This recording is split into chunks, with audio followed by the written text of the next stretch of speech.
নমস্কার বন্ধুরা, সোনালী কথার আজকের পর্বে সবাইকে স্বাগত। আপনারা অনেকেই ভিন্ডি বা ঢ্যাঁড়স নানাভাবে খেয়ে থাকেন। আজকের রেসিপিটি হচ্ছে ভিন্ডি মশলা ফ্রাই। এটি অত্যন্ত কমন একটি রেসিপি, তবে আমি একটু অন্যভাবে এটা করে দেখিয়েছি, যেটি লাঞ্চে বা ডিনারে বা ব্রেকফাস্টে গরম গরম রুটি বা পরোটার সাথে দারুণ লাগে। তাহলে দেখে নেওয়া যাক আমার আজকের রেসিপি। ভিন্ডি মশলা ফ্রাই বানানোর জন্য নিয়ে নিয়েছি মোট 300 গ্রাম ভিন্ডি।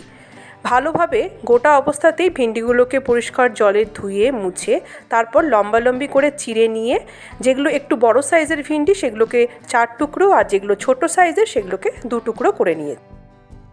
সবসময় ভিন্ডি কাটার আগে গোটা অবস্থাতেই ধুয়ে নেবেন, তারপরে কাটবেন। এবার আমি এর মধ্যে কিছু মশলা অ্যাড করব ম্যারিনেশনের জন্য। দিয়ে দিলাম স্বাদমতো লবণ, 1 চামচ হলুদের গুঁড়ো, 1 চামচ কাশ্মীরি লাল লঙ্কার গুঁড়ো, 1/2 চামচ জিরে গুঁড়ো আর 1/2 চামচ ধনে গুঁড়ো। এবার দিলাম 1 চামচ উঁচু করে ছোলার ডালের বেসন। এইভাবে বেসন অল্প একটু যদি ভিন্ডির মধ্যে মাখিয়ে নিতে পারেন, তাহলে ভিন্ডির যে জলীয় ভাবটা থাকে সেটা বেসন একেবারে টেনে নেয়। তাই ভিন্ডি যখন ভাজবেন তখন কিন্তু এটি একেবারে ঝরঝরে আর সুন্দরভাবে ভাজা হয়ে যায়। এখন এই সমস্ত গুঁড়ো মশলা আর বেসন ভালোভাবে ভিন্ডির গায়ে মাখিয়ে নিয়ে এটাকে আধ ঘন্টার জন্য এইভাবেই ছেড়ে দেবো। এবার আধ ঘন্টা পরে আমরা যেই প্যানে ভিন্ডিটা রান্না করব সেখানে একটু সাদা তেল দিয়ে, তেল গরম হলে মশলা মাখানো ভিন্ডিটাকে ছেড়ে দিলাম। এখন ভিন্ডিটাকে আমরা ভালোভাবে ভেজে নেব। ভাজবার সময় গ্যাসের ফ্লেমটাকে আমরা অবশ্যই লো থেকে মিডিয়ামে রাখবো, হাইতে একেবারেই করব না, তাহলে কিন্তু ভিন্ডি উপর থেকে দ্রুত পুড়ে যাবে। একটু সময় নিয়ে নাড়াচাড়া করে ভিন্ডিটাকে প্রায় 80 থেকে 90% মতন এখানেই সিদ্ধ করে নিতে হবে। যতক্ষণ ভিন্ডিটা ভাজা হচ্ছে অন্যদিকে আমরা আরও একটা কাজ করে নিই। এখানে একটা বড় সাইজের পেঁয়াজকে আমি একটু মোটা মোটা করে এভাবে কেটে নিয়েছি। আশা করছি আপনারা দেখেই বুঝতে পারছেন। অন্যদিকে প্রায় 15 থেকে 20 মিনিট পর আমাদের ভিন্ডিটা 80 থেকে 90 ভাগই ভাজা হয়ে গেছে। দেখুন কি সুন্দর ঝরঝরেভাবে এটি তৈরি হয়েছে। এবার আমরা একটি থালার মধ্যে এই ভিন্ডি ভাজাটাকে তুলে নিলাম। একই প্যানের মধ্যে আরও একটু সাদা তেল যোগ করে ফোড়ন হিসেবে দিয়ে দিলাম 2টো শুকনো লঙ্কা আর 1/2 চামচ গোটা জিরে, 1/2 চামচ জোয়ান। ফোড়ন হিসেবে ভিন্ডি মশলা বানানোর সময় এরকম জোয়ান অ্যাড করলে খেতে ভীষণই ভালো হয়। এবার একটু নাড়াচাড়া করে নিচ্ছি। খুব সুন্দরভাবে একটা মশলার ভাজা গন্ধ বেরোতে থাকবে তখন ছেড়ে দেবো 1 মুঠো রসুন কুচি। পাতলা পাতলা লম্বা লম্বা করে রসুনটাকে আমরা কুচি করে নিয়েছি। রসুনটাকে একটু সময় নিয়ে হালকা বাদামি করে ভেজে নেব।